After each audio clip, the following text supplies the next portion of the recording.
What's up, everybody? Welcome back to Keith and Mike Watch Deep Space Nine. Today we have a famous episode. We are talking about Blood Oath. Mike has already said to me how excited he is to talk about this episode. I'm excited to talk about this episode too. So how's it going, Mike? I am Juice. Yes. I finished because I noted it yesterday, and I was like, "Oh, Mike's going to be excited about this one." So many things. I have so many thoughts. Either you or no, I don't think it was you. I think it was a viewer on the YouTube or perhaps a patron who said, "I'm so excited for next week," which to me meant either it was going to blow huge chunks it could or be terrible, be or great. excellent. And I think I know where I stand now. That all said, Keith, I watched this episode mere moments ago. So fresh. So fresh and so clean. So I'm processing my thoughts, and I've been known to change my opinion in real time as you talk, as you flap your gum flaps. I've been known to change my opinions. Keith, I wanted to take a quick moment to thank the YouTube public. I think that we are getting pushed into people's recommended feed a little bit. So we're seeing some new folks. We're seeing some numbers. Keith and I just bumbled our way through the first hour of a point-and-click adventure game from 1994, and y'all have enjoyed it and watched it, so we thank you for that. We are going to continue playing that. Yeah, we're definitely going to do more of that. So thank you. Thank you to those who've been watching K&M Geekly. You've watched us already on Monday, so you already probably saw us talk about our giddiness about us being in 60 frames and Keith being full-res Keith, so we won't belabor those points here. That's right. Of course, Mike's last comment was, "Damn, now our power dynamics have equalized based on our frame rate." I think that explains so much about our relationship and the way our minds work. Well, Keith, it took us 3 years and 15 votes, but we finally appointed you full res Speaker of the House. Indeed. I mean, and it's so weird because somebody tried to punch Matt Gaetz here too. It's really weird. Oh, yeah, well, I should have, had I not done this graphic yesterday, I would have put just a hand over your face. But anyway, God. No politics. All no right. politics. Well, all right. So I am thankful to move on from that. Mike, who else am I thankful for this week? Speaking of those who love us, support us, and take the time to write us emails telling us that they love us and support us. Yeah. We thank you to all of our patrons, which used to have its own thing. It's never changed. It did have a... Oh, yeah, there they are. There it is. You talk, because I got to replace the footer again, so... Oh, yeah. No, is it different now? That's not the right footer. Yeah, it is. No, it's not. Yes, it is. We're doing Blood Oath, not Profit and Loss. Oh, you meant that footer. Oh, boy. Keith, the thing about doing it live is that I no longer am putting it through the edit and cutting this stuff. So anyway, hey, thank you, Brian Kaufman. Thank you, Casey Clark. We love you, CloudLover69. I appreciate you, Jason Moe. Andrew Hayes, you'll always be my toonie. Jorge Navoa, miss you, buddy. Haven't heard from you in a while. What's up? Anne the Mysterious, she's not as mysterious as we think, Keith, because you know what? No. She lets us know she loves us. She cares about us. She writes us novels, and I read them. Worf's Boot Shivs, oh, we got to see lots of you today. CRM Productions, appreciate your work. Charles Babbage, man, I used to shop at Babbage, but now you shop at me. At Grim Toys. You shop at me? At Grim_Toys. I love you as much as I love an ampersand. Delusions at Noon, that's not a delusion. I appreciate you. Eric Wilson, I'll never let go. Thank you to our patrons. Join the team at patreon.com/K&M. Wow. Now you have stalled long enough for it to have switched. The miracle of Mike's stalling and technology has and Dropbox. Boop, boop. Hey, you know what? Dropbox, A+. The ability for me to edit it here in New Jersey. It goes via Philadelphia to your eye holes. Here we are. We have the right footer. What a day. All right. Well, I think we should get in and talk about this show. What do you say? I think we should. There's a lot to talk about. There's a lot to read about. So let's get right into the goodness. Okay. So Blood Oath aired on March 27th, 1994. My younger brother's birthday is coming up. I have some good news, Mike. What's that? About our top song. Oh, I can't wait. You are not going to need to ask for directions. You want to know why, Mike? Why is that? Because maybe you saw the sign. Keith, did it open up my eyes? I saw the sign.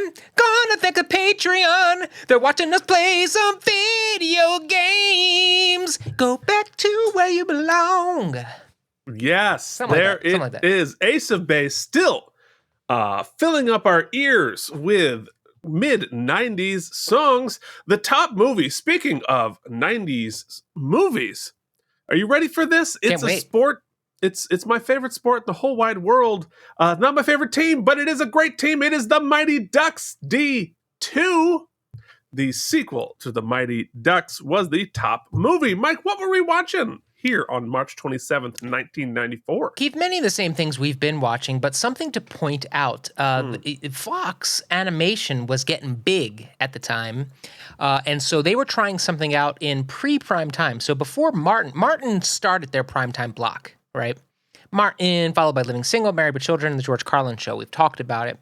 But they were putting in pre-prime time now new episodes of Tiny Toon Adventures were airing in 7 o'clock pre-prime time. I forgot about that. Really? So Tiny Toon Adventures was leading into Martin, which is pretty interesting. And on NBC, Keith, something you like, and we don't actually talk about as much on the show, but I believe you've shared with me, perhaps I dreamed it in a fever dream, That's possible. was the World Figure Skating Championships. I believe you are a fan of figure skating, yes? I love figure skating. For sure. I was retweeting Christy Yamaguchi this week. Oh, yes, On her I remember back in the that. day. Yes, because she shares your disdain for the over-marketing of green screen marketing in professional hockey, yes? That's right. Yes, indeed. So, I got to retweet one of my middle school crushes. And for those of you where we were airing in the Saturday market, Keith, 2 points of interest on the television here, March 26th of 1994. We were watching Saturday Night at the Movies on ABC, Keith, a sequel to one of your faves, Gremlins 2, The New Batch. Oh, of course. Well, in a classic Star Trek, Bob Picardo is a major character in that. Yes. So that is what we were watching. Keith, back to you. Okay, well, all right. Well, enough of that nonsense. It is time to talk about the hard news, the hard-hitting, important news. If only he could have done it. Michael Jackson plans to fake his own death. With some truly excellent photoshopping there. They were like, Michael somebody get me a zombie, blur it with a Michael Jackson and a bald guy. Looks like I'm seeing Elvis is up there somewhere. Something happened with Elvis. There's a lot going on there. Yeah, the John Fannon's Hollywood column is full of great little nuggets there. Oh, Michael Jackson, I can't believe you have a show running on Broadway that's selling out. And everybody's like, yeah, let's give them money. Anyway. And talk about none of it. Oh, great performances, though. geez. Great performances. I'm sure. I'm not in a big hurry to go. All right. So anyway, let's talk about Blood Oath, shall we? Sure. This episode was directed by Weinrich Colby, who last directed Armageddon Game, and is written by Peter Allen Fields, who last wrote Unnecessary Evil, based on materials by Andrea Moore Alton, whom this is their only IMDb credit. So this seems like a spec idea that got sent in, and boy, did they run with it. Okay, what do you say we run with some trivial trivia? We should do that. Now, Keith, waste your time with trivial trivia. Bada-bing. All right, so obviously, one of the main reasons this episode is famous is that it brings back the 3 most famous Klingons from the original series, and incredibly brought back the actors who played the original Klingons. But before they did this in pre-production, you know what? They had to figure out, hey, are these people still alive and still working? So they had to check out if Michael and Sarah and John Colicos were even still acting. But guess what? They all were. So we can see here on the screen the images of them in the original series versus how they showed up on Deep Space Nine. We'll certainly talk a great deal more about the changes in Klingon physiology, but it is remarkable that they got the original actors. Of course, now that I am old, it is less astounding to me that it was 27 years that they waited to film from the original series to this, which is less time than Deep Space Nine to today. So, yes, Mike? Keith, can I deep cut K&M Entertainment lore? You sure can. True or false? We have either requested, seen, or seen a custom of Koloth. We have seen an actual Koloth figure made in Playmates Warp Factor Series 5, I believe. Okay, so look it up on the tube, but I know that screenshot seems vaguely familiar to me. We have seen a figure of that, and we have requested figures of the other two in our what we would like to Playmates to make series. Check out your we've got playlists on the K&M Empire. But anyway, so 27 years is actually not as long as we waited for Quark to come back and do a cameo on Lower Decks. So it seems like an insurmountable amount of time when you're 13, and now it's like, yeah, it's totally doable. Should I show that other picture or not yet? I forget what the other picture was. Oh, no. Wait on that. Okay. Okay. So, as I mentioned, 27 years took place between filming the original series and this, and it was actually 103 years in the timeline. So we learn here that Klingons are pretty long-lived. Also, when Kor forces open the holosuite doors, of course, I'm sure you heard it, it makes the sound of the original series Enterprise door. That's cool. Which is a little Easter egg thrown in there, probably by my uncle, but probably demanded by producers, because who knows whether that was his choice or the producer's choice. I bet it was the producer's choice. Anyway, and lastly, William Campbell, who plays Koloth, also played Trelane in the original series. Oh, and we have seen his figure in Look at My Star Trek Toys. Mike, I know you have a great deal of information highlighted from the Deep Space Nine companion. I do, and I believe I have to do it this way. You sure do. And now we present information from the Deep Space Nine companion. It's stuff we don't have to research. Wow, I regret that already. Writer Peter Allen Fields was already in the process of putting together a story about Dax and some old Klingon acquaintances of Curzon's when Robert Wolfe, a fan of the original series, suggested, hey, why don't we use the characters Kang, Kor, and Koloth? Once he mentioned it, it seemed natural, says Fields. Although the producers were certain the actors were still alive, they weren't sure if they were still acting, and Keith already told us about that casting thing. The only person they couldn't locate was Campbell. But it turns out he was right under our noses the whole time, Keith. He was doing the Star Trek convention cruises. That's where they found him. Well, Klingons seem to be very, very old, so it's a natural physical metamorphosis. That comment may have been tongue-in-cheek, but the look of the three Klingons was actually discussed behind the scenes. We all had conversations about should they look like the original Klingons? But ultimately, he says, they made a decision to keep the current Klingon makeup and assume that they'd always just looked that way. So I guess the whole makeup of Klingons has changed over the years? Oh, well, boy, that is a... That's a long-running issue because the Klingons keep changing how they look. Because Disco changed them again for reasons beyond my understanding. But the original series Klingons were just guys with big eyebrows, sort of painted brownish.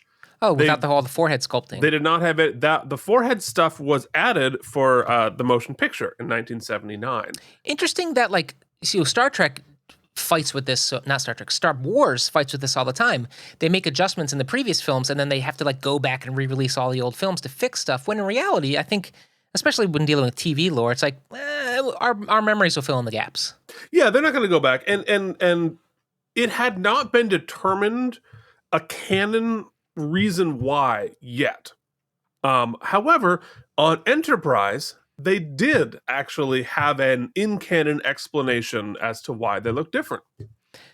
Continuing on, Field's original story was called The Beast and was patterned on a classic Kurosawa blend of revenge and redemption. I sweated a lot while I was trying to write it, he says. I wanted each of the guys to be their own unique, specific character in Kurosawa lore.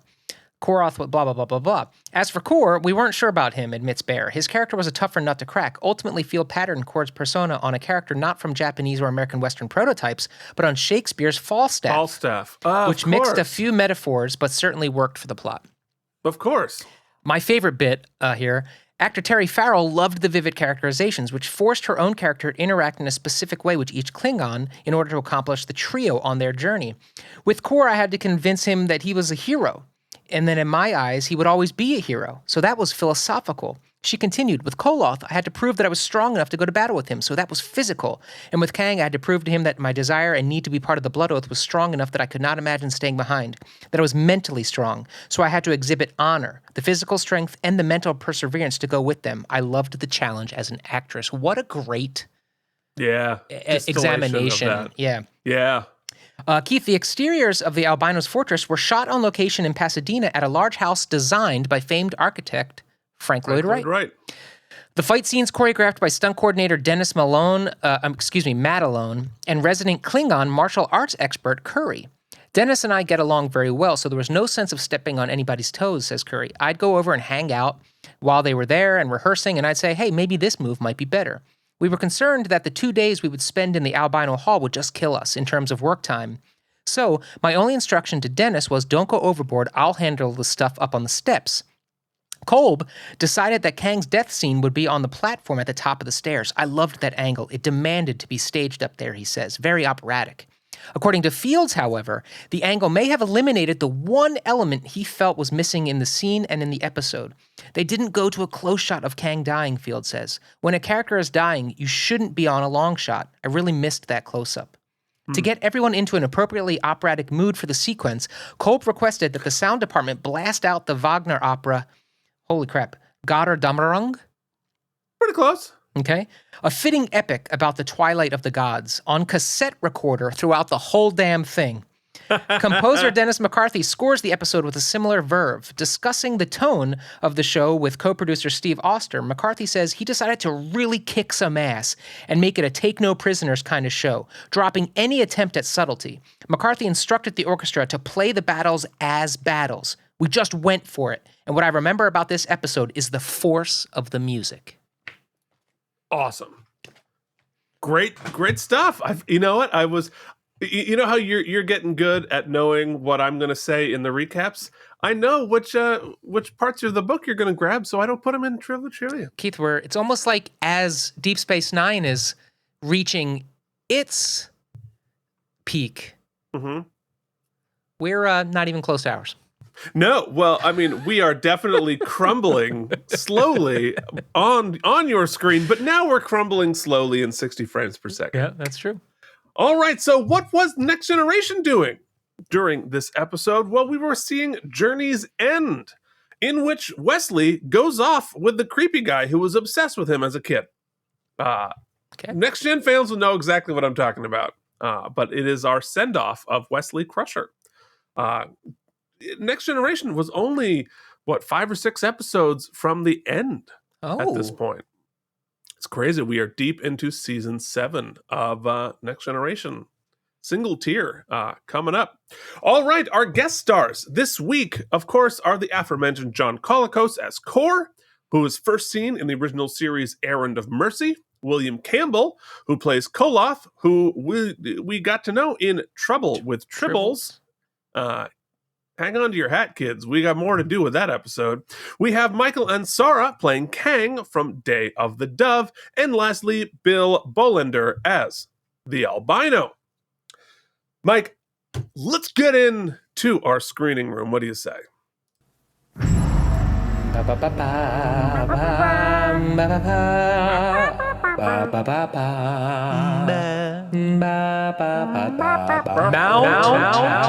the shaft. Mount the shaft!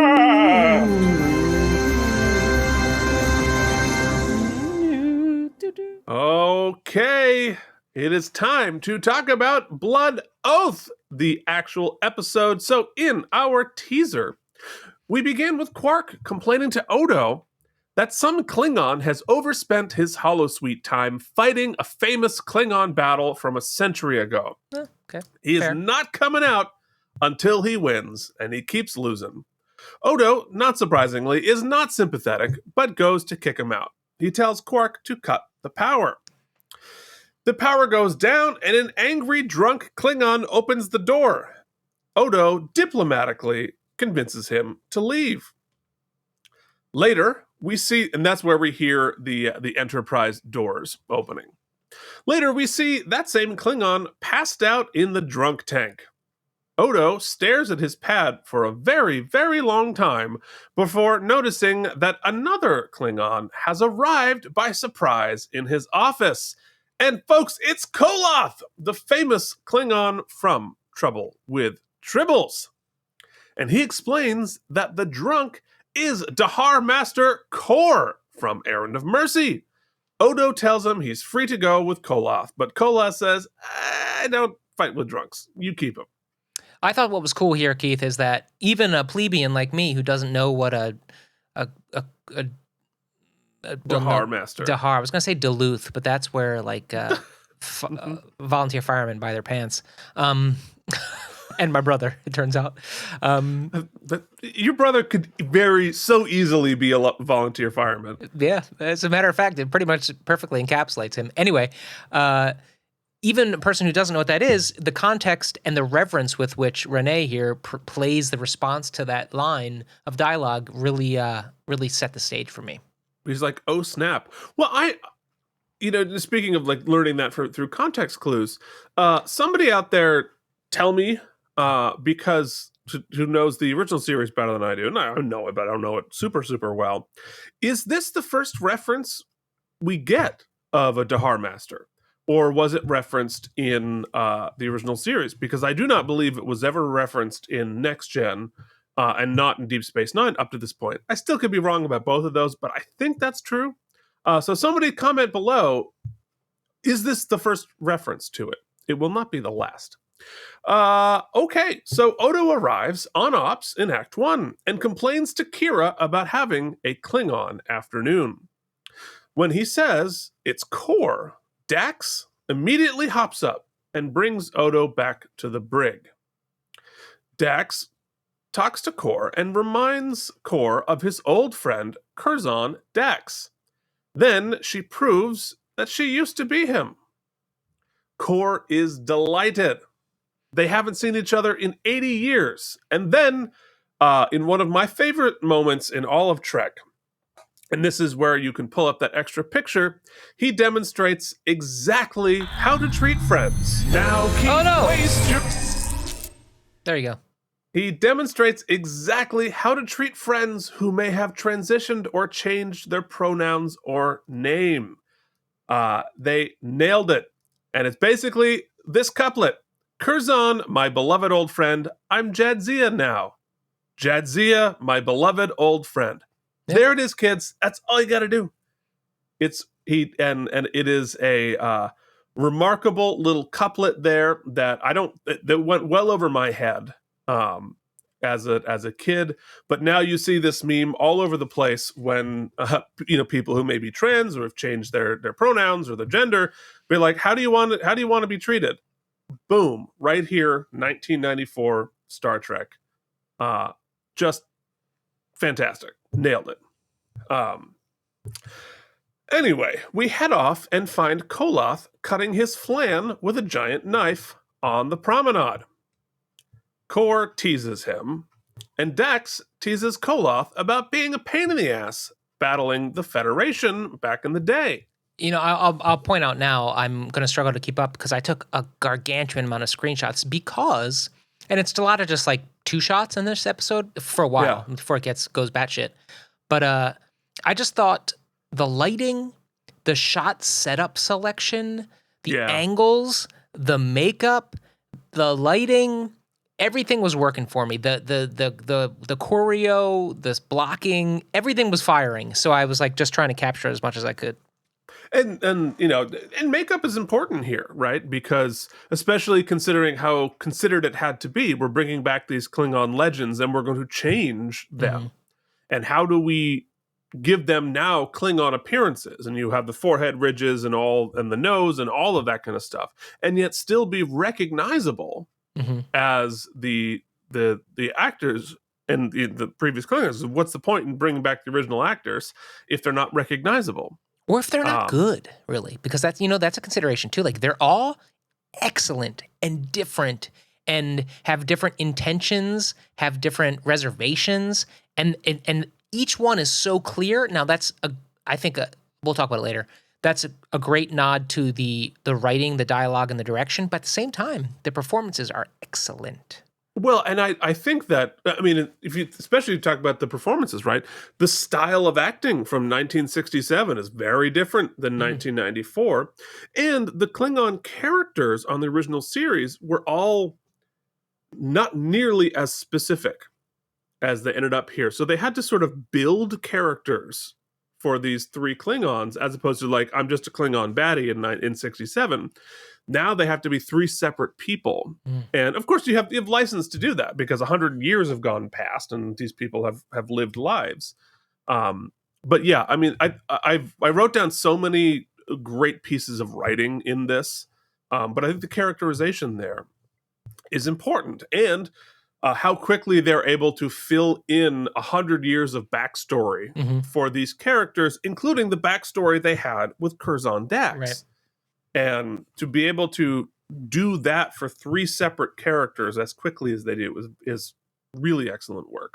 And how quickly the plot of this moves along, right? They're not hiding anything from us. They're not keeping any mystery from us. We get right to it, and it's firing. The pacing is quick the whole way through. Well, it has to be because like we have an entire film's worth of we have a 45-minute Kurosawa film. Yeah, spaghetti and western. Easily could have been 90 minutes. It easily could have been a 2-hour movie, and yet it doesn't feel like it's been trimmed. So we find out that Dax and Koloth met negotiating a treaty between the Federations and the Klingons, and certainly in Koloth's day, they were an adversary. They were actively at war with the Federation, and so. This is how Curzon got to meet all of the Klingons because he was a Federation negotiator. And I think that I'm going to be complimenting the writing a lot this episode. I just think it's far and away for me the best script we've had in 2 seasons. The most succinct, the most stake-filled, the most filled in. And what they do really, really smart here is... Obviously, like Keith said, we have a full film in 45 minutes, so there's got to be an exposition dump somewhere. And we get it here. This is the scene, I think. And the way they're able to hide that is by having Jadzia recounting, almost in real time, the memories she's pulling from Curzon, whilst also proving to them that she's the same entity. So it's serving dual purposes. They had a reason for her to... It's motivated. To explain that. I mean, it still feels a little bit like an exposition dump, but whatever. That's TV, right? But it's not just raw exposition dump because, like you said, it's motivated by a desire to persuade, right? Yeah, to persuade, like, I am this person, trust me, but also like it's tailored to each specific person. So the way that she does it, the way that she persuades each person is different. So it's not. We're getting more than just the raw information. So the scene ends when the third member of our Klingon delegation shows up. Kang shows up and says, I found the albino. So big news. We don't know what that means yet. But Keith, I think it means that they lack a pigment and that they're going to be a little less colored, like a white, like an albino rhino is a white rhino. Do you ever read Bunnicula? Yeah, the bunny. Yes. Anyway. So in Dax's quarters, Kang and Koloth are having a harder time adjusting to the Jadzia of it all, despite Dax being the godfather to Kang's son. Dax says, "I'm here for the blood oath." And Kang says he's tracked down the location of said albino, and he's got a compound hidden away and only has 40 men protecting him. He found some of this information from traders, and this is a detail that sort of got glossed over, but I'm like, oh shit. He found some of this information from traders that apparently he killed to prevent them from warning the albino. They're taking this blood oath seriously. Well, it's very Klingon, right? That's how they roll. But his plan is to cut out the heart of the albino and eat it while he watches. So subtle. It's to the point. Yeah. To the point. He's really expressing his feelings. Mm-hmm. So in Act 2, we continue the story of what happened here, and apparently they all tried to kill the albino before, but he keeps getting away. Kang asks Jadzia how Curzon died, and he is disappointed to hear that he died in a hospital and not in battle, because I don't know how much... Yes, Mike, you may or may not know this, but it is very important for Klingons to die in battle. Yeah, I remember Worf getting operated on, and he didn't want to die with his son watching him because he's like, this is a coward's way to die. I should be out there fighting the battles. And the son's like, how about you just don't die? Yeah. Well, there it is. Keith, I had COVID when I was watching that episode, as I recall. That's true. Your recall for that episode is remarkable, considering that you were COVID Mike. I also, what I loved about this scene, to bring it back to what we're doing, is, and it's very, I imagine it's very in with Klingon and their honor, right? Like, very easily, the schlocky way to write this episode is they guilt her into it, right? And she has to deal with, like, I don't want to do this, but I'm being guilted into it. But no, they let her off the hook right away, Keith. So the ethical dilemma will be hers as to dealing with her honor and what she feels she should do in this moment, rather than being guilted into it, which doesn't sound like a Klingon thing to do anyway. No, but I think it's a great way to spend this episode learning something about her, as opposed to learning something about them. Yeah, it's always, I think, it makes for a better show when you give the character agency instead of removing it from them. Yeah, 100%. It's a great sort of flip of your expectations here, and I love it. So we learn that Curzon negotiated peace between the Klingons and the Federation because he was the first to truly understand the nature of Klingons. And Jadzia says she's still in on the blood oath to eat the heart of the albino, despite Kang's understanding that Trills owe no obligations to previous hosts. So we knew that before, but it's really relevant to this particular situation. And she brings some class to it. And she's like, we're not going to eat the heart without, like, at least a nice Chianti. Mm-hmm. Yes, exactly. So Kang is sad that the Klingon Empire is not feared like it used to be, and that Klingon warriors are now opening up restaurants and feeding the grandchildren of the people Kang used to slaughter in battle. Sick burn. Great line, though. Yeah. I mean, just there's so many unbelievably great bits of dialogue in this. It's just, I mean, he's also making a subtle nod to the one other Klingon we've seen, because we haven't really seen a lot of Klingons. We saw the guy singing opera and serving kach. Yeah. Ooh, gach. Rach. Yeah. Racht and gach. Mike, it's probably not going to be a giant spoiler. We're going to see more Klingons. Yeah, I pick up on that. Yeah. We're going to see a lot more Klingons. So badass. Oh, the hair too, man. Dude, we haven't even scratched the surface of the Klingon. To all our custom badassery. builders out there too. I forget who it was, Keith. Who was the artist who did the resculpt of the hair? Oh, on our last episode, it was Graham Goodwin. Is that right? Whomever it was. If I'm right off the top of my head, I want a medal of some sort. I feel like said person should go back and take a relook at all the Klingons that we've seen on Look at My Toys deserve this kind of hair that these characters have. They deserve the full hair redux. It is Graham Goodwin. Yeah, Graham. You got to give me that Klingon updo. Yeah. Well, they must have spent so much money on like Klingon wigs. Yeah, Wig on. All right, here we go. Anyway, so it's a great line about the restaurant, and he releases Jadzia from Curzon's oath. Later on Ops, Dax is wrestling with this, and she abruptly asks Kira how many people she killed in the occupation. So no small talk, no transition. She does the thing everybody hates, Keith, where like, hey, what do you think about... Yeah, no, forget it. And the person's like, what? What are you talking about? Why would you bring it up? But like times a million, because she's like, hey, have you ever slaughtered someone mercilessly? Forget it. I don't want to. Yeah. How does that feel? Well, she says she'll stop asking if it bothers Kira, and this was another great little writing moment. And instantly here goes, it bothers me. It bothers me. Yeah. Right? Which you never expect to hear that. Mm-hmm. Subverting expectation again. I love it. I love the honesty of it. I love the way, Kira has like 3 lines in this entire episode, but that line taught me a lot about Kira. Yeah. Not necessarily that it bothers her that she killed everybody, but the fact that she was honest and didn't sort of like socially spackle that a little bit. But what's more, she showed that weakness, or I should say that vulnerability, and then yet embraces it and faces it so that she can help her friend. Yeah. Counsel her friend. Well, and that is what true friendship is. That's what true bravery is. It's like, I'm uncomfortable and I'm going to still do it to take care of the people I love. It's great. So Dax is wrestling with the ethics of the oath and the fact that she's thinking about killing somebody. She explains that 80 years ago, this albino was raiding Klingon colonies, which is a really brave thing to do.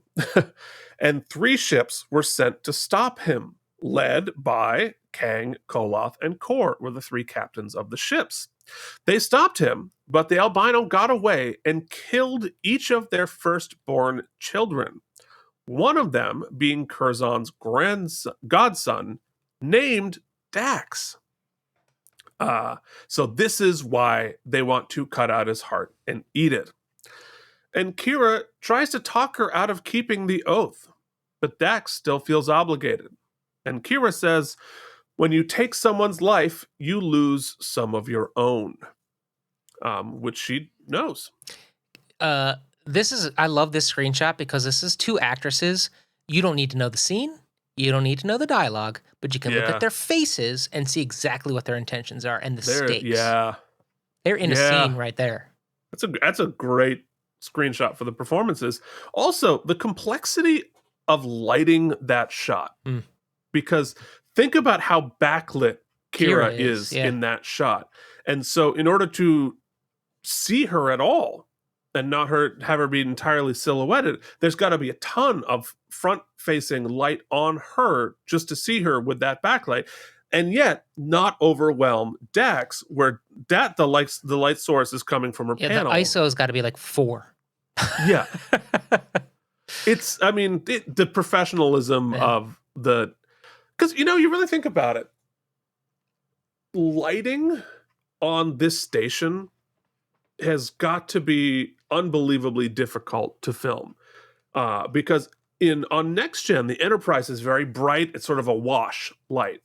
But Deep Space Nine, it's super dark, super bright, and all of these strips and bops and bips, and it's like unbelievable camera, just from a technical standpoint, camera work. So I watched this episode and did the screenshots, and then I asked you to buy me an extra 15 minutes so that I could go through the companion. But also, you know what I did is I pulled up the MKV file on my OLED, because OLED's known for its blacks, its black reproduction.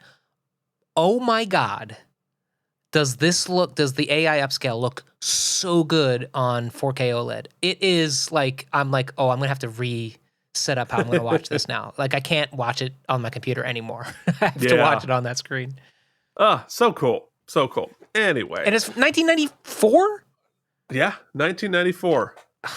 The fact that this show isn't, I'm telling you, man, it's so cinematic. It's becoming so cinematic. It's sort of making Next Gen, when I look back at when it's on BBC America, look kind of like Now, granted, for it's got sure. 10 years on it or whatever, but Well, not really.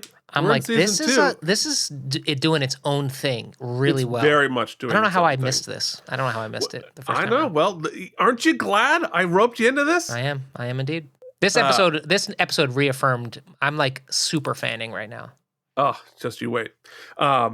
Yeah, well, I think one of the reasons it looks so cinematic as opposed to what else we see in 1994 is even though this has not been rescanned or upscaled or remastered in any way, shape, or form other than the digital, the AI stuff, this was shot on 35 millimeter film. So this was not done on video. This was not done on anything cheap. This is the actual cinematic 35 millimeter, the same thing we see Star Wars so they on. could go back and like clean up, restore that They film. absolutely. And, like, well, that's what they did rescan it. with Next Gen.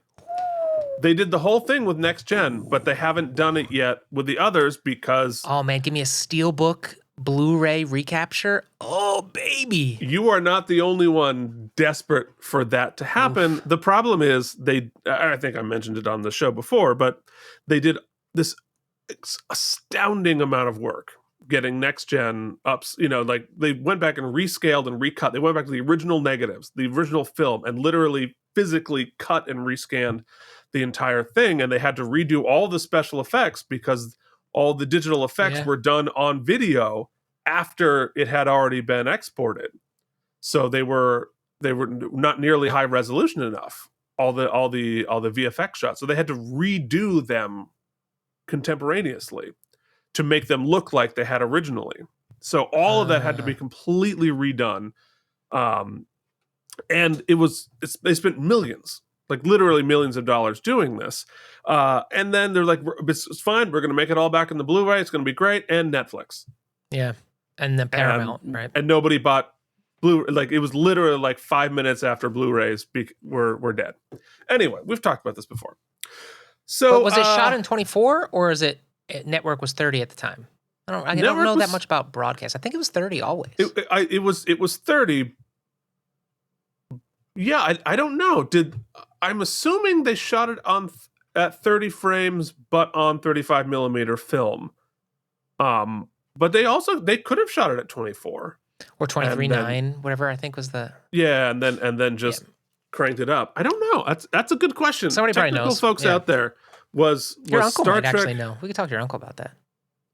Well, he would know the audio. I don't think he would know. Well, he might know the frame rate. He would have to know that for sync's sake. Well, and he's endlessly was working from frame to frame, syncing the sounds. We got to get on that interview, man. Yeah, I got to do that. Where the heck was I? Okay, so back at Quark's, a freshly drunk Kor is hanging out with two Dabo ladies. Great. Every establishing shot for every new setup is expertly done in this episode. Yeah, great setup shot right here. And the tilt up. Yep. So he's hanging out with two Dabo ladies. 14-year-old me was excited about that shot. Dax comes in and tells him, I'm in on the blood oath. But Kang and Koloth don't want her to go. But Kor totally up for it. Yep. Come on in. He thinks he can't convince them. But then she reminds him of his glory days. And he gives another fantastic line, which I think is so appropriate to me. He says, I was once far less than you see, referring to his body, which he describes as bulbous, and far more than I've become. Oh. I was once far less than you see, and far more than I've become. I'm glad you noted that because Keith, on the watch along, I took to camera and I just said, that is a great line. That is a great line. God damn.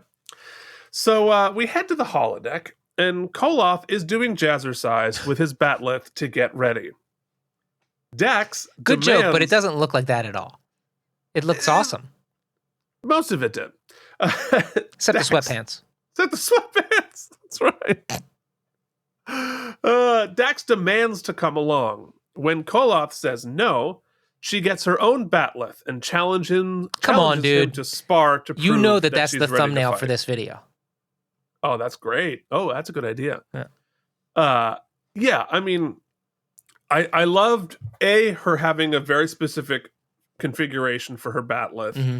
and just like the very simple VFX of the holodeck. Give me the thing, and then just zink shows up in her hand. Also, So cool. once again, I would write this scene. She's got to prove to him that she can still do battle and she's going to be okay. So she's going to knock him down. She's Right. younger. She's spry. She's going to knock him down. But he's the great warrior. So Yeah, also a great shot. Damn, that's cool. that's so cool. Yeah, But that's not she's what happens, good. Keith. She's No. good, but she ain't good enough. No. She's good at battling, and Kang and Kor arrive and watch until Dax is bested. But she's gained Koloth's respect. But Kang is still nope.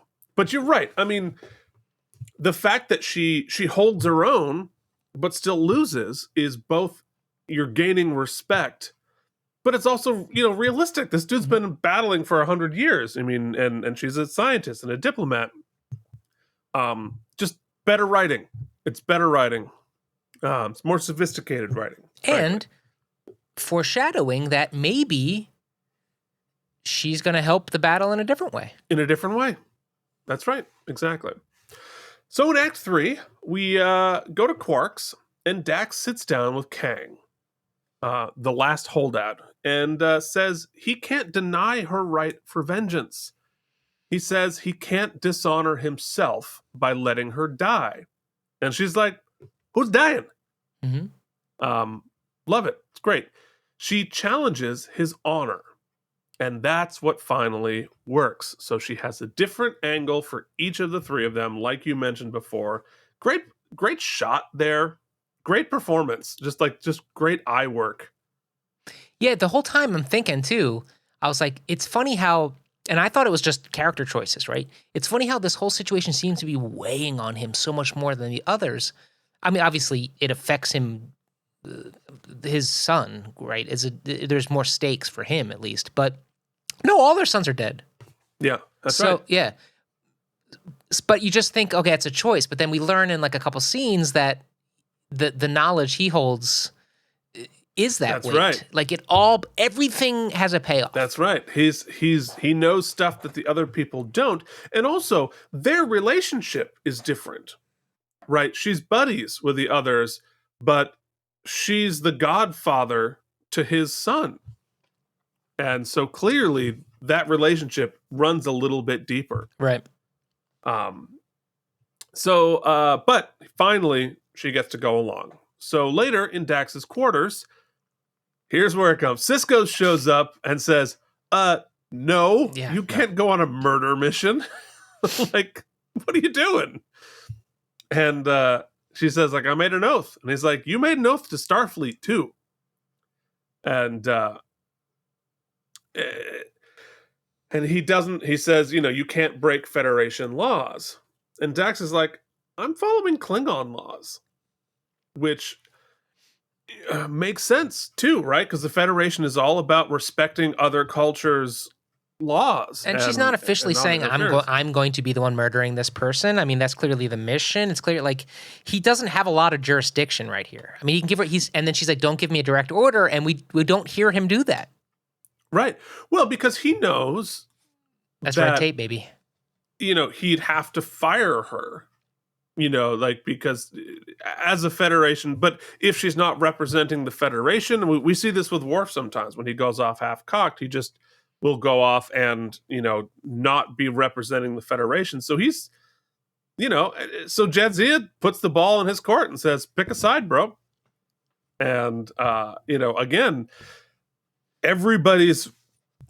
this whole episode is about Dax's relationship with the other people in his life and in her life, their life, and how obligation and how they're all going to navigate that. And it's quick, it's simple, it's all that scene needed. It's great. So it's time to get on with it. So in Act 4, we get a great shot of the Klingon bird of prey as the four of them zoom off towards the albino. They make a plan for the assault. Dax is wearing kick-ass Klingon armor. That's exactly. I was like, damn, give me that figure. There is a figure of that, Mikey. We haven't seen it yet. Yeah, but there is a figure of that. The show.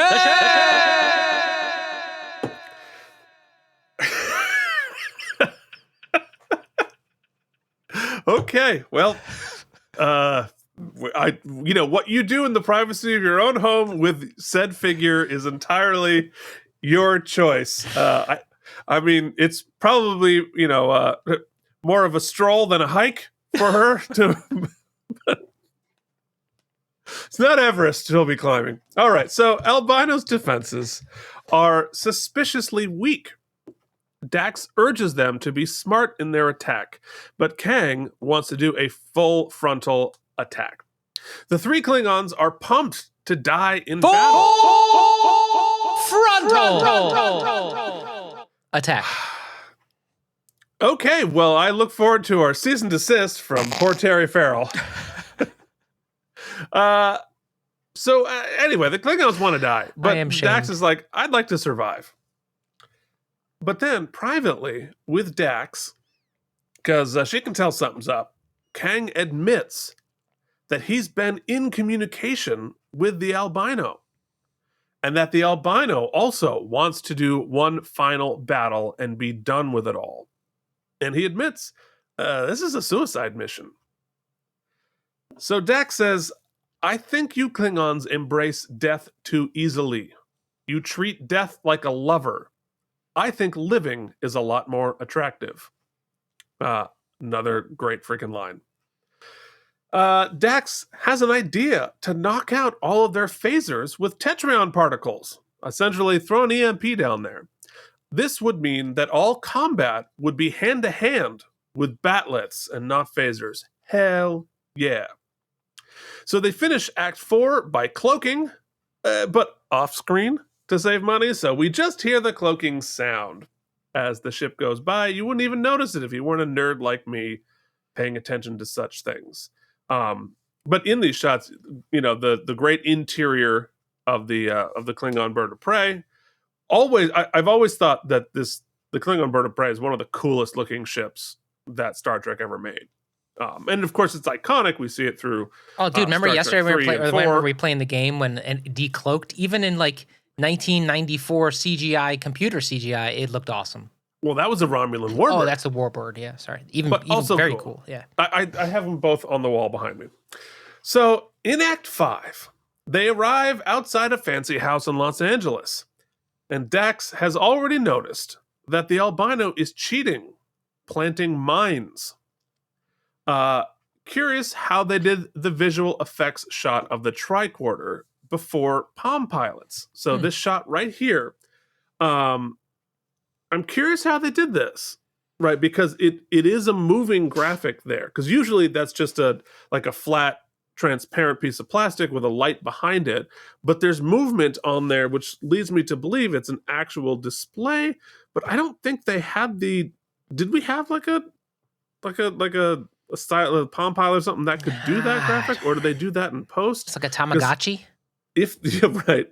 Because if they did it in post, it looks fantastic. It's really well integrated. That seems very practical to me, but it looks really practical.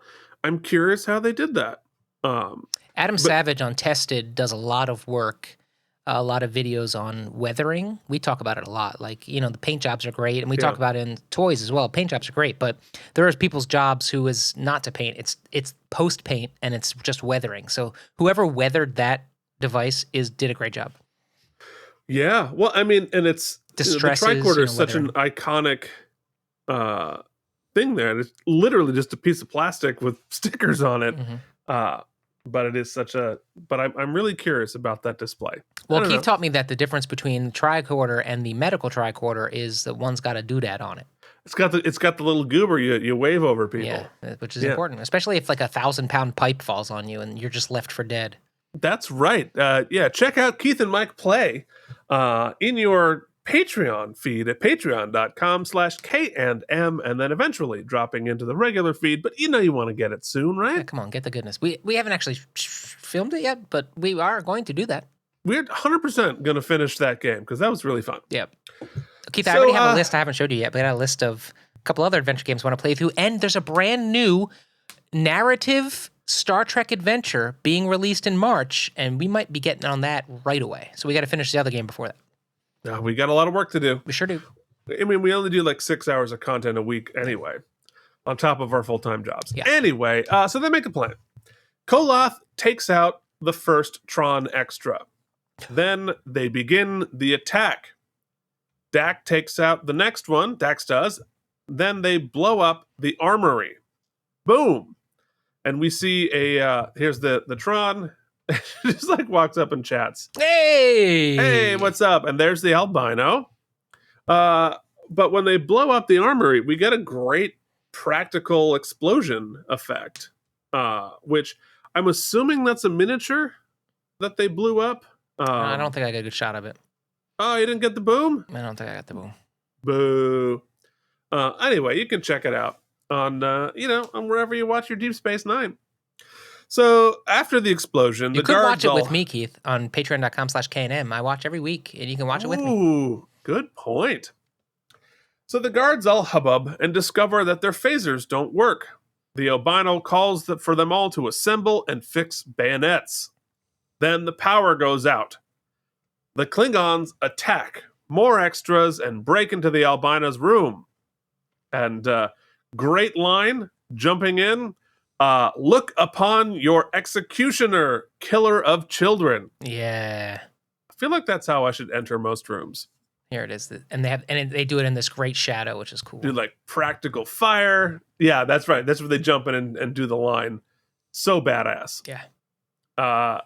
And so it's all been earned. This, yeah, like, you know how we make fun of the double axe handle and a lot of like the hokey action sequences, but we got to see some training montages. We got to hear of their battles of yore. We've earned every second of this upcoming battle sequence. And for some reason, even though we've had hokey adventure battle sequences in Star Trek before, because of the way this episode paced itself, I felt in very comfortable hands here with the fight choreo. I was looking forward to it, and I was looking forward to the finish. Or the... Sorry, I mixed my wrestling terms. I was looking forward to how it would resolve. Yeah. And, it's also funny to think about all of these Klingons have grappled with Kirk. Huh. So, I mean, obviously they were on the original series, so they all battled Kirk. So, they battle. The Tron extras drop like flies. But then Koloth is stabbed. They fight some more. Then Kor gets stabbed. And we see Koloth die on our screen. Then Kang faces off with the albino. They fight up the stairs, and Kang's batleth breaks, and the albino stabs Kang. But then Dax comes in and disarms him. The albino taunts her and dares him to kill him in cold blood. And we really build up to the moment where, like, is Dax going to kill him? What's going to happen? What is she going to do? Well, we never find out for sure because Kang stabs him with his dagger. Then Kang dies. There's that shot where they wanted a close-up. Yeah, they couldn't didn't get it. Again, more battling with backlight there, but it looks great. So, so we never see whether or not Dax would do the kill herself. And so... Well, it's even better than that, Keith, because it looks as though Terry Farrell's giving us that she's wrestling, at least. At the very least, she's wrestling. But the way that Kang describes what took place was his assumption is that you saved the kill for me. Now, whether he's doing that to give her the honor or he really thinks that, there's so much ambiguity. Well, right, because there's so many different layers to that, right? Because, A, would she have killed him in the first place? Is the hesitation there her wrestling it, like you said, or is she buying time for him to do it? Because he's about to die, right? And why? What a better way. And why is she buying time? Is it to give him the honor of the kill or because she doesn't want to do it? Then her thanking her for that, is that thanking her, like, thank you for giving me the honor of the kill? Or am I giving you an out for not having killed him. Or Keith, and in the best of ways, this is one of my favorite things about therapy. We talk about a lot of we as human beings in our condition spend so much time attempting to identify things one way or the other, right? When in reality, we feel all emotions all at once. It's very possible that in this scene, Keith, it's all of the above. Yeah, probably is. And it makes more of a point that way rather than forcing the point down our throat. Well, and what are Klingons all about? Honor, right? And what is going on in that transaction between the three of them? About 15 different explorations of honor, right? The albino is trying to save face by being brave, but challenging her honor, like putting her honor in a box. Kill me or don't kill me. One way, you win and lose with both. And then Dax doing, you know what I mean? All that kind of stuff. It's really, really complex and interesting all in that little standoff there. But Kang then dies, and Dax and Kor are the only survivors. And Kor begins to sing in Klingon, which I thought was pretty excellent, sweet. Excellent moment of stillness. The sound design there is really, really pin droppy, and the mourning and in her face, in the sound of the vocal performance, really, really stellar. Yeah, I mean, and all the lighting and you've got smoke in there to make the lights pop. Really, really cool. Now, Keith, you could end the episode here, and I would have been like 100%, but they choose not to do that. They double down. We head back to Ops, and Dax arrives, and she's unsure of how Sisko is going to react. So right here on the watch along, Mike looks to camera and says, if they had balls and had confidence, there's no dialogue in this last scene. And guess what, Keith? Not a word. Sack up. Not a word. She looks at Sisko. Sisko looks at her. We trust Avery Brooks to be able to convey, maybe not in that screenshot, to convey the disappointment, the anger, and the respect, and the acknowledgement that we're not going to ever speak of this again, all in a facial expression. And then we repeat it with Kira. And we see Kira's understanding of what Dax has just gone through, and the sort of bittersweet, sad connection that they now share that they weren't able to share before. And it's sad that they're able to both understand that. Not a word, not a damn word of dialogue. And we go to credits.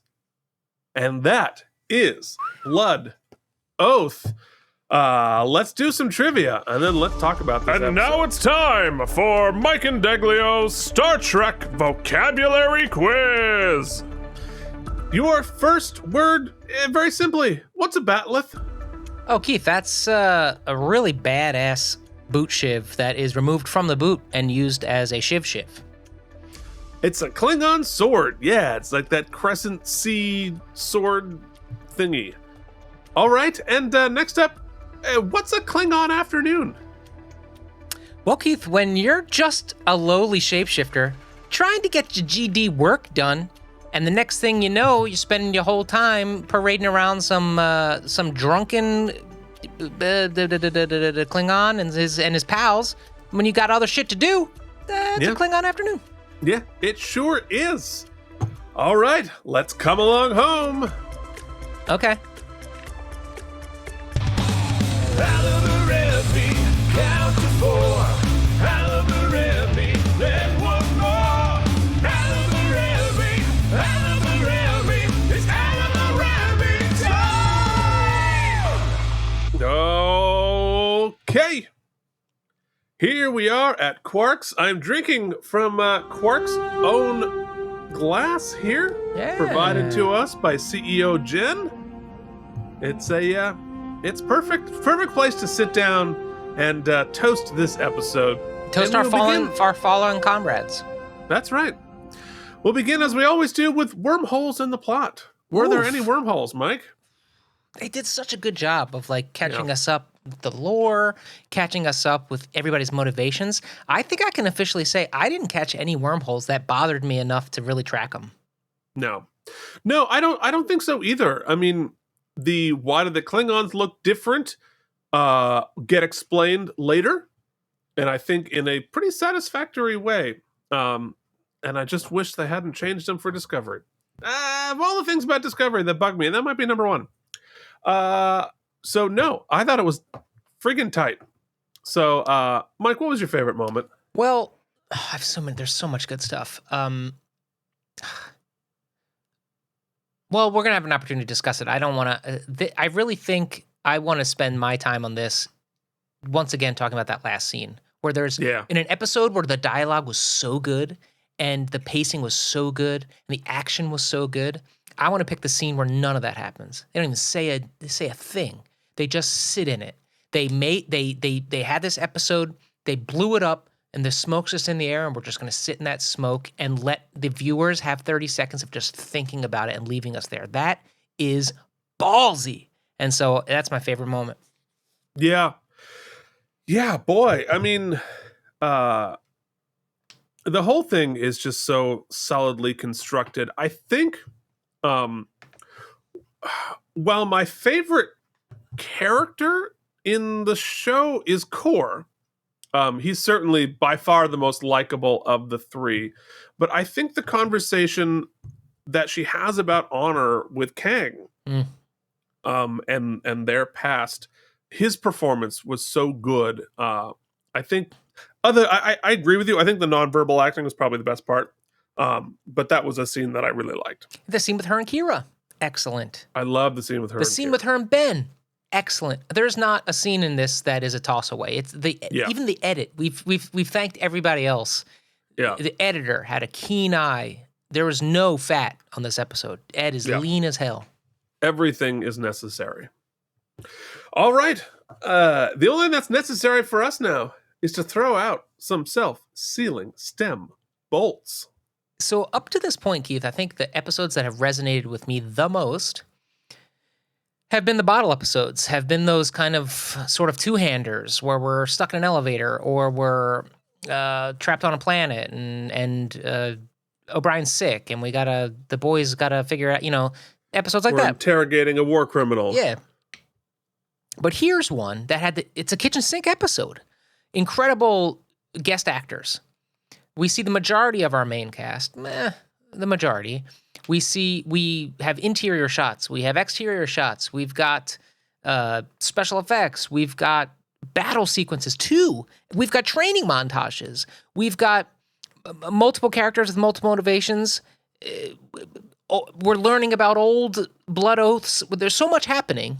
Could easily get messy, but we do all that with one storyline. It's an A story. That's true. There is no B story. There's no C story whatsoever. We only see other characters in the episode who have agency and who have something to add, even if it's a small one scene, right? You take this episode and remove the Kira bits, still great, but there's a melancholy she adds. There's a weight she adds, a perspective, right? Because she offers an out. There's so many outs. For Jadzia here. So many outs. Kira establishes the stakes for Dax's humanity or trilled manity. Yeah, and Ben offers the professional stakes. Right. So that's agency on both their parts, but they also offer her the freedom to make up her own mind, which exists in a gray area that I don't know that Captain Picard's making that same choice. He does not make it as easily as Sisko does, for sure. So, and then Jadzia, and one of the things I love about Terry Farrell's performance here, now that I'm thinking about it, and sorry, I'm thinking in real time here, is you see a clear distinction about the Jadzia portion of her and the Curzon portion of her. And you think that this is going to be an episode about them wrestling with one another, but it is not.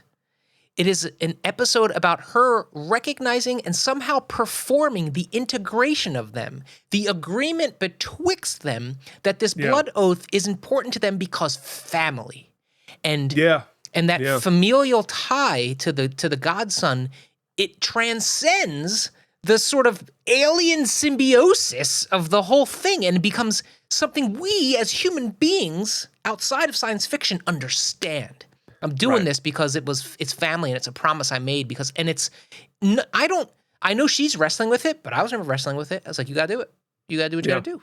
Well, and I think that it also teaches us something a little bit specific to Dax as opposed to the Trills. And this is going to be we've explored this a little bit before, and I think we're going to continue to explore it, that Dax's ties to their past lives are a little bit stronger than most other Trills. I think that most other Trills in this situation would be like, that's Curzon's thing, that's not my thing, sort of like the law is set up. And there's going to be some really key moments moving forward that are going to address that, Dax thinks about this a little differently than your typical Trill. So there's our stakes, and there's those performances. So now look, create me a big bad. Create me a big bad who has done devious things, murdered three sons through children through pretty crazy. They don't really go into the depths of the scientific how he did this genetic thing. It was a genetic virus, It doesn't matter. He did it. It's pretty underhanded. On top of that, do it without us ever seeing him. We see him at the end, and even at the end, he still continues to be bad because he made this promise about how we're going to get together and have this hand-to-hand. But the whole time, he doesn't have any honor, right? And if this were the 2-hour movie, I'd love to know more about his motivations and all of that. But he's a paper tiger here. But still fueled enough and motivated enough that it doesn't feel two-dimensional, right? There's backstory there. Yeah, I'd love to know it, but it's there. It's on the screen. It's motivated. The actor does a great performance. I think the way he treats his underlings is indicative enough of who he is as a character, and the fact that he set up a trap, even though he's and they kind of knew it was a trap, but then it is a trap. It works. I'm gonna just reiterate some things I said before. All the fight choreo, yeah, okay. For the most part, really, really well done. It was a lot better than your standard Trek. And in order to kind of gloss that over, it's shot perfectly. It's a lot of long shots, a lot of smoke, a lot of darkness, a lot of intention. And they're able to establish, because of the lore of them and some of the training sequences we've seen, that they are great. So we just assume. We fill in a lot of those gaps ourselves. The pacing, excellent. Never lagged. Never felt like, okay, we already talked about this. They got the exposition in when they needed to, and they jumped and they kept adding bits. Everything, every bit of dialogue, every extra scene, all was cohesive and played towards the act. Amongst all of these amazing performances, once again, Terry Farrell, more than holds her own, Keith. I think she takes the episode, she makes it her own, she fills it. Every scene she's in, she makes the other actor better. It's an incredible bit of storytelling and acting. Well, and she's got to carry this whole. There's not a single scene she's not in. And then take her and stick her in Klingon battle armor and make that be cool. Awesome and cool. It's not even like they don't even do the thing where they've done in the past. Oh, make her look real cute and cutesy and hot in it. What? No, no. She's going to war. Everything is subverting intention purposefully, which I think is wonderful. I just thought this was great. Cinematic. This was on television. This aired on network TV. I can't even imagine syndicated TV. Where they would have put the commercials in this. Obviously I see where the commercials go, but right. It just played dude, if you're telling me now that this is what this show's going to be every week, dude, I don't know what I'm going to do. How are we've got to change our rankings. Show's better than this every week. I don't understand how that's possible. Yeah. So I wanna go crazy here, but I'm trying to leave room only because you and everybody keeps telling me every week. They're like, just wait. I'm like, how is this possible, right? Where are we going? We are nowhere near the meat of this series. So, Keith, here's what I'm going to do. I'm making 2 huge proclamations here. Okay. Okay. All right. I'm going to give this 95 self-sealing stem bolts. Now, at some point, now I'm giving you the entire agency here. Yeah. You get to blow it all up. You get to reset and say, we're going to change it. It's no longer self-sealing stem bolts. Everything changes. The scoring system changes.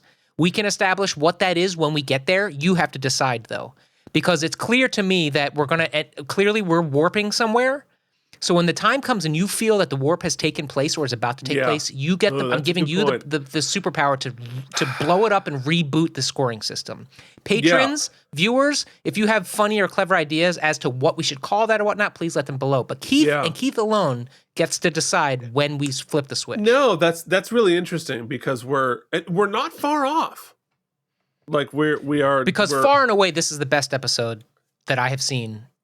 And it fills me with just so much excitement for me. Yeah, I mean, boy, I really like this episode. I think it's an excellent episode.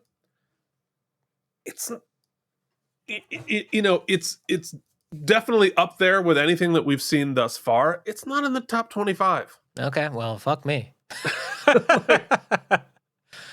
It's just not. So we haven't, I think we've only seen one of the top 25 episodes of the entire series so far. Maybe the top 35 episodes. But anyway, I do think it's an excellent episode, and I think we have talked ad nauseum about why.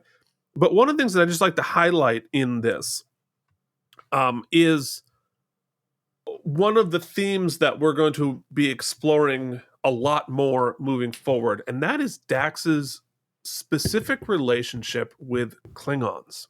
And that Dax has a very specific knowledge and understanding and interest in the Klingons. And we haven't really had very much we had Lursa and B'Etor in the second episode, and we've seen the Klingon restaurant. But the Klingons are a bigger part of this series than they are Next Gen.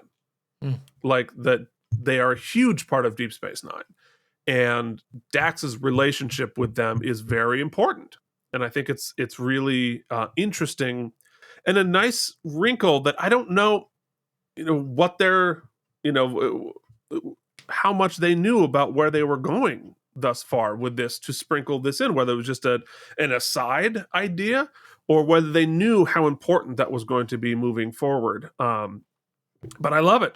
I think it's great. So we've got a lot more Klingon afternoons coming up. So, is this episode a 95 for me? No, there's nothing. I have no complaints, really. I think it's rock solid from top to bottom, but it's not transcendent yet. So for me, it's going to get a very good rating. It's going to get 91 self-sealing stem bolts from me for Blood Oath. So so exciting! I'm so excited to have talked about this episode. I've been looking forward to this one. It is there was somebody on YouTube the other day talking about who just discovered this show and is plowing through the episodes. Oh my god, that's awesome. Plowing through. I recommend. I think it's cool. But what they said was our setup was the reason he thought he wasn't going to like the show. Meaning you've never seen the show, right? And it turned out to be the thing that he likes most about it. And I said that too, and it's absolutely the truth that for me, the reason I wanted to do this show, the whole purpose of this show, it's not to get views, it's not to do the show, it's not whatever, it's to watch Deep Space Nine again through your eyes. Because I've seen it so many times, and every time like, oh man, I wish I could see this again for the first time. And this is the closest that any of us can get to, or anybody watching this. I'm sure most of you have seen the show and already know all of this. So this sort of, no pressure, Mike, but this whole show hinges on watching this show again through your eyes. Well, it's testing a hypothesis, right? Like, so from my vantage point, it's different. It's talk about subverting expectation. So my whole thing was I felt like I couldn't enjoy Star Trek because I didn't do it back in the day. And it seems like an impenetrable fortress now. But at the end of the day, it just tells stories, man. We're just telling stories to an audience, and I'm now just watching it. I'm listening it, right? That's right. And the pressure you took off me by saying, hey, it's cool. You don't need to know any of this stuff. We're going to watch it from the beginning. And I was like, oh, okay. And it removed that. And so I'm able to enjoy it. So it's benefiting me in that way. But also, I had another point, and I've lost it. So get used to that. Oh, no, I've lost it. You had it for a second, then it's gone. Yeah. So it's cool. Oh. And it kind of lets you test a hypothesis. Like, here's this thing that I loved, but did I just love it then? Will I love it again? Will I love it? Will somebody else love it as much as me? And will Mike also think this is cool? Yeah. And just like things, I'll tell you what, anecdotally, but watching back in the day, I remember seeing the Quark character and being like, this is not for me. No. And then seeing the Odo character and being like, stupid, no. I remember seeing that, and now I'm like, what are you basing that on? They're fucking awesome. Well, but the thing that makes Star Trek work, in my opinion, is the integrity of the universe. Right? It's how all of these seasonings work together, and does the logic hold up? If you watch a Quark episode by itself and you've never seen anything else, it's a lot. But if you mix that in with the rest of the knowledge of the world, if you know the whole layout, you know what this character relates to the other characters, how this episode relates to other episodes in the season, it's a whole universe that gets deeper and more interesting the further you get into it. But Right. it's not impenetrable. It is, the whole point of Star Trek is to be welcoming, is to invite more people and diversity and cultures, and that's the whole freaking point. And so it's not the type of show that does that does this. Well, Keith, yeah, we're welcoming people in right now. I know that YouTube is starting to throw us into some more people's recommended feeds. We'll see. But Keith and I do other shows. And so we welcome you to check those out. And I welcome you to join me on my actual first viewing experience every week. And you can do so by joining the team at patreon.com/KM. Lots of other bonus stuff. We thank these patrons. We thank them again. Get your name on the list. But also, you can help us in a couple of other ways. Like us down below. Give us a thumbs up. Hit the notification bell. Subscribe to the channel. That helps us. The numbers help, turns out.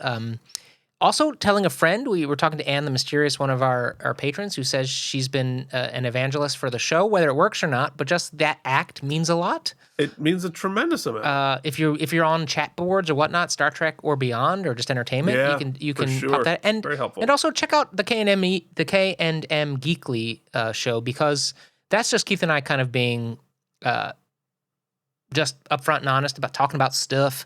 And if you enjoy kind of what we got going on, you want to be part of that friendship, you can join us. We just appreciate it. We like the eyeballs. We love the support. And we welcome you to the team. 100%. And look at my Star Trek toys. Yeah, the show. The main show here on our show. And if you're listening to the audio only version of this, you can leave us a rating and review on whatever podcasting service of your choice. That would be very helpful as well to get some earballs on our show, and we appreciate that as well. We will see you back next week with The Maquis Part 1. Ooh, indeed. We've got a 2-parter coming up. So we will see you back next week. See you on all the other days that we do other things. Till then, this has been Keith and Mike Watch Deep Space Nine. Thank you for watching K&M Entertainment. If you enjoyed our particular brand of nonsense, please like and subscribe. Or become one of our patrons at patreon.com/KNM.